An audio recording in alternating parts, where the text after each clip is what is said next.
नमस्कार।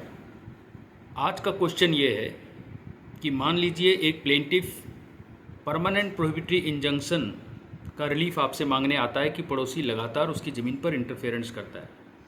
आप केस डालते हो, जीत जाते हो।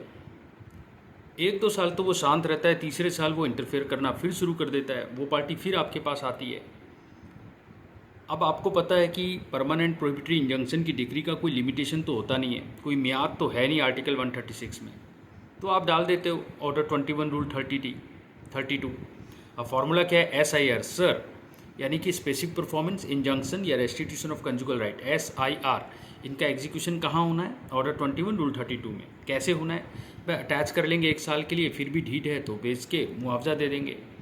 मगर बात इतनी सरल होती तो क्या बात थी? बात यहाँ ख़त्म नहीं होती। बात यह है कि वो इतना ढीठ है जजमेंट डेटर कि अब उसने एंक्रोच अपॉन करके एक नया छोटा सा काउशेडी बना दिया। अब क्या एक नया दावा डलेगा? क्योंकि अब तो यहाँ पर सूट फॉर पोजीशन डालना पड़ जाएगा या मैंडेटरी इंजंक्शन डालना पड़ेगा कि डिमोलिश करके ज़मीन दिलाया जाए। मगर ये हुआ कब? ये सारी कार्रवाई जब एक PPI की डिग्री ऑलरेडी आपके लिटिगेंट के, आपके क्लाइंट के फेवर में था तब।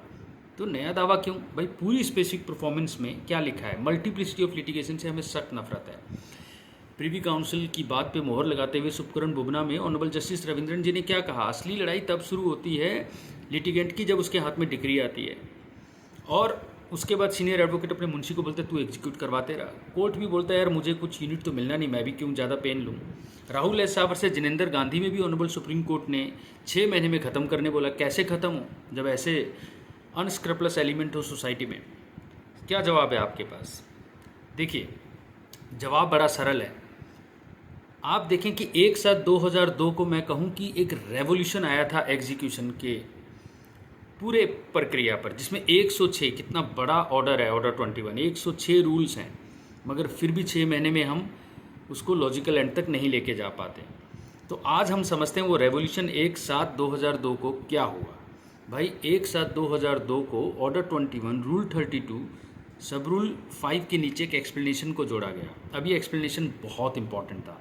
सेक्शन 151 तो आप तब लगाए ना जब कोई स्पेसिफिक प्रक्रिया ना हो। इनहेरेंट पावर क्यों यूज़ करना? भाई ब्रह्मास्त्र क्यों यूज़ करना जब दूसरे अस्त्रों से काम चल रहा है? और ये काम चल पड़ा है, स्टेटस को एंटी 151 में जाने की ज़रूरत नहीं, अलग से मैंडेटरी इंजंक्शन का दावा या पोजीशन डालने की ही ज़रूरत नहीं, क्योंकि आपके पास ऑर्डर 21 रूल 32 के नीचे एक एक्सप्लेनेशन डाल दिया गया। वो कहा गया कि जो अटैचमेंट और 1 साल के बाद अगर वो फिट हीट है तो उसको बेचकर मुआवजा देने की बात थी, वो तो इन ल्यू ऑफ, आप इन एडिशन टू ऐसा करो। अगर आपको लगता है कि उसने एंक्रोच अपॉन ही कर लिया तो तुड़वा के उसको बोलो कि तू हैंड ओवर कर। अगर वो नहीं करता, इतना शरीफ तो होगा नहीं जेडी की खुद तोड़ देगा, तो डेफिनेटली फिर आप अपने बेलीफ को बोलोगे तोड़ो और उसको हैंड ओवर करो। और तोड़कर हैंड ओवर करने के लिए जितना खर्चा आएगा वो भी ऐसा माना जाएगा जैसे डिग्री में ही इंक्लूड था, उसी से लो जेडी से। अब ये बड़ी इंटरेस्टिंग बात है कि यहाँ पर तो executing court is going behind the degree. Degree केवल PPI का है, आप ऑलमोस्ट मैंडेटरी इंजंक्शन या रिकवरी ऑफ पोजीशन का डिग्री इन्फोर्स कर रहे हो। क्या ये ऑर्डर 21 रूल 28 की वायलेशन नहीं हो जाएगी? क्या इस तरह की ऑब्जेक्शन वकील साहब उठाएंगे? नहीं, बिल्कुल उठाएंगे।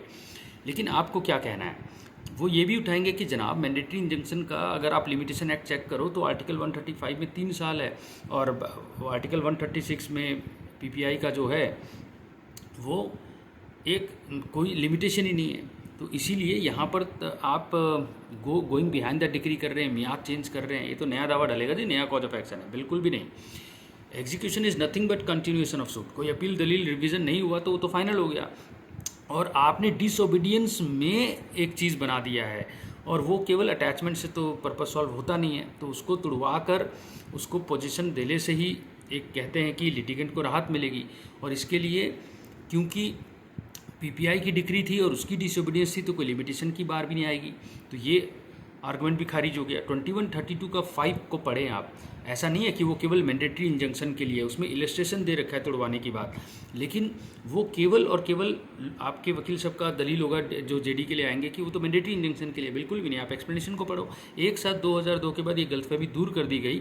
नो डाउट कुछ पुराने जजमेंट्स हैं जब तक ये एक्सप्लेनेशन नहीं आया था कि नहीं 21 का 32 का 5 केवल मैंडेटरी को इन्फोर्स कराने के लिए। वो बात तब तक ठीक थी जब तक 1/7/2002 में रेवोल्यूशन नहीं आया। तभी मैंने वर्ड किया क्रांति आई थी, क्रांति। और ये क्रांति ऐसी थी कि अब इन सारे दलीलों का कोई फ़ायदा नहीं। अब मज़े आ जाएंगे डिग्री होल्डर को, और आपको एक पीपीआई की डिग्री की वैल्यू पता लगेगी, कितनी ज़बरदस्त ये डिग्री होती है। एक बार ले लो, पूरी ज़िंदगी के लिए आपके लिए मज़े लग जाते हैं। ऐसे मज़े कि 10 साल बाद भी अगर वो पड़ोसी जो है फिर से इंटरफेयर करके कुछ बना देता है तो नया दावा डालने की ज़रूरत नहीं, कोई mandatory injunction recovery of suit डालने की ज़रूरत नहीं। आप जैसा आपके पास आए, कोई 151 की ज़रूरत नहीं। ऑर्डर 21 रूल 32 सब रूल 5 के एक्सप्लेनेशन में जाकर आर्टिकल 136 में बिना किसी मियाद के यानी लिमिटेशन के डरे उसको तोड़ा जा सकता है। ऑलमोस्ट वही काम किया जा सकता है जो 2135 में करते हैं, रिकवरी पोजीशन, खास पोजीशन को डिलीवर करने के लिए वही काम जो मैंडेटरी इंजंक्शन में किया जाता है। धन्यवाद।